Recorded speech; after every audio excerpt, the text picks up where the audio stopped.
लोक म्हणतात बोलण्याने काय होतं.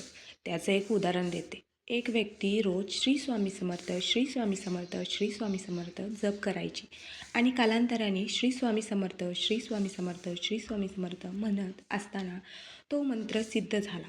त्या व्यक्तीकडे सिद्धी आल्या. सिमिलरली आपल्या जिभेवर सरस्वती बसते. त्यावेळेस आपण सारखं सारखं एखादी गोष्ट रिपीट करतो.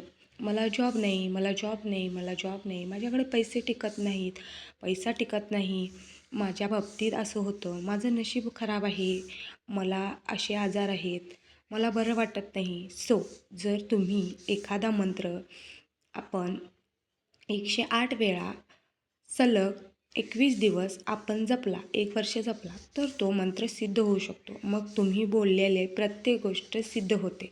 याच्यावरून कोणालाही कोणतेही ऑब्जेक्शन असायचं कारण नाही. कारण तुम्ही जे शब्द बोलतात तेच सिद्ध होतात. त्याच्यामुळे सकाळी उठल्यापासून रात्री झोपेपर्यंत अगदी एखादी गोष्ट अस्तित्वात नसेल तरीही म्हणा, ती गोष्ट माझ्याकडे आहे. फॉर एक्झाम्पल, माझ्याकडे भरपूर पैसा आहे, गरजेपेक्षा जास्त आहे. तुम्ही हे स्वतः करून बघा. मी करून असे बरेच प्रयोग पाहिले आहेत.